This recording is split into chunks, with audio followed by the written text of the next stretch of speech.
Hi everyone, I'd like to do a quick video about Seurat and his painting A Sunday in Le Grand Jet. This documentary, hands down, was my favorite. It was so interesting. It was so to the point, and I learned so much from it. I know in the past I've always said that I was a Shama kind of girl. I really enjoyed this type of documentary, and I would be looking forward to seeing more of them in future lessons.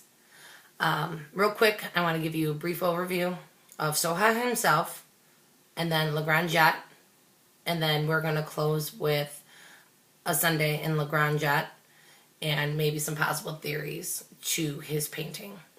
So, we're going to start off with Seurat. Seurat actually grew up with his parents, but what was so unique about it was that his father did not reside with them.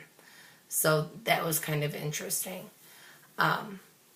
Also, he did attend art school, but he did leave art school to do his service in the military.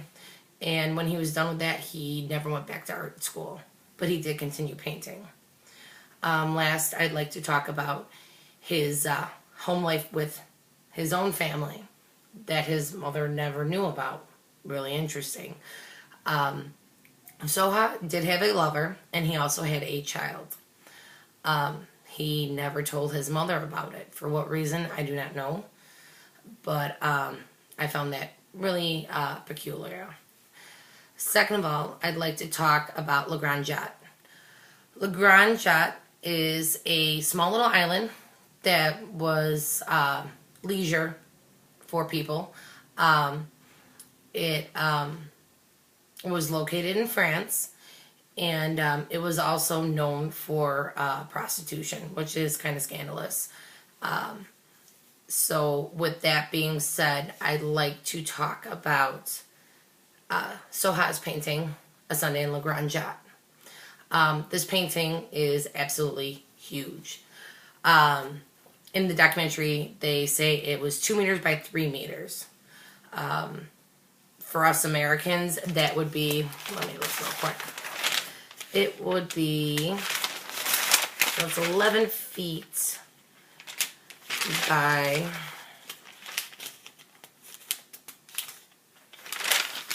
7 feet. Sorry, not good in math.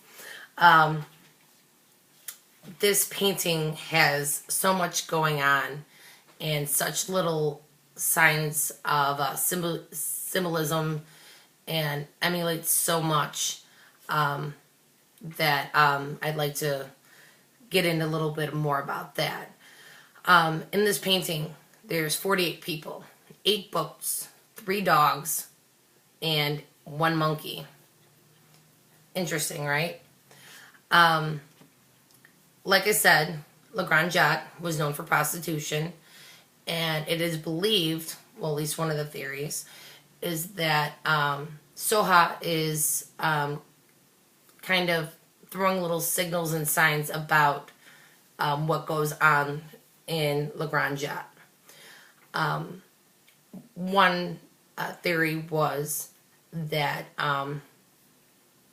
the prostitution was symbolized in this painting through the monkey and the woman fishing. We learned that pêcher means fish, which could emulate flesh. So this woman that's in the corner of the painting might be fishing for Johns, instead of actually really fishing. And the woman with the monkey is actually referred to as a cocotte. And what that is a well-kept woman that is high-fashioned and usually has 1 to 3 suitors. She is not a prostitute, but the monkey does symbolize prostitute slang. So that was really interesting.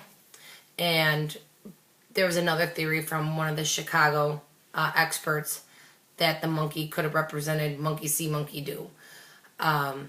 because a cocotte is high in fashion and well established and very well taken care of, it could have emulated that, like I said, monkey see, monkey do. And this little girl is Ellie. Say hi. Say hi to everyone. Hi. And Ellie is my representation of the well-kept woman in the photo with her little dog. There's our little dog. And the monkey.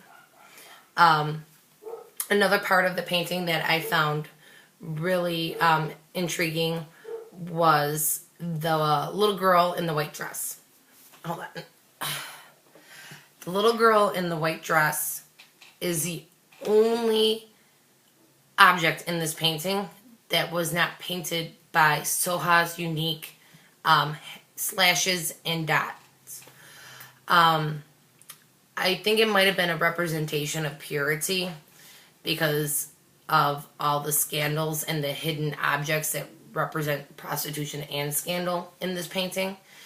And maybe her not being slashed and dotted when she was created was to show her in her purest form. So that was my outlook on that. And now that I think about it, I was talking about how this little girl was painted without slashes and dots. And you're probably thinking, well, what are you talking about? Well, Soha's way of painting a Sunday in La Grande Jatte was painted with slashes and dots. And Soha discovered when painting like this that the pigment would show its true color in the brightest form, which makes this painting so beautiful. One thing that I did learn from this documentary, and I did see that I'm really pumped to see in person, is that when you look at the painting up close, you don't really get the big picture. And as you step further and further and further back, you see it as a whole. And it's just so remarkable and so detailed that I find it absolutely amazing. And his technique with the slashes and the dots really do make the picture.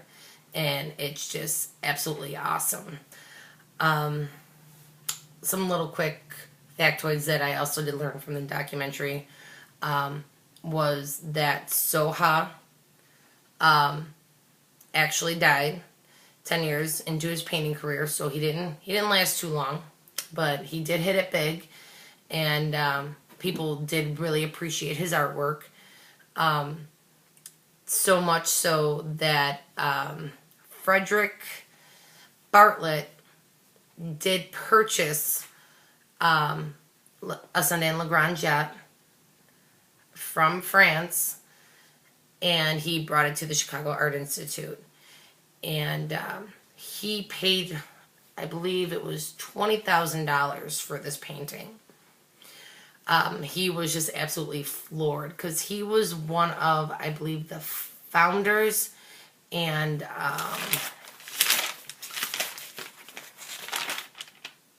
he was one of the founders, and where is it?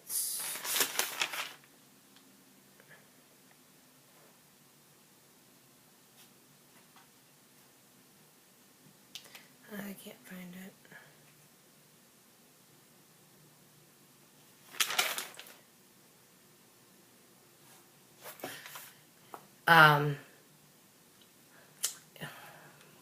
What is the word I want to try to use? He was one of the founders, as well as, I guess you could use like a modern day recruiter.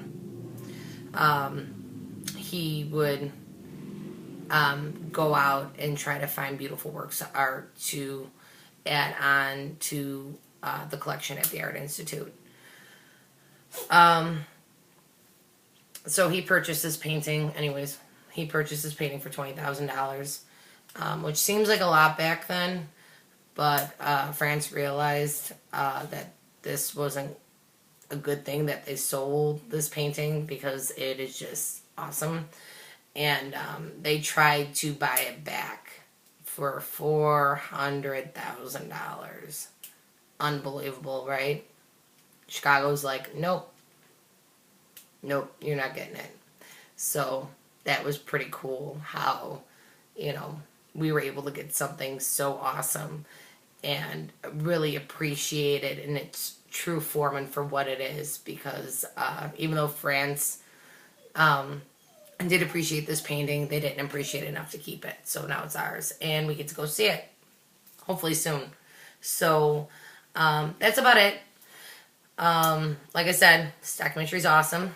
Soha's a little weird, but I really do enjoy looking at the symbolism and the theories of his paintings, and that overall that technique of the hashes and the dots. So until next time, I'll see you guys later.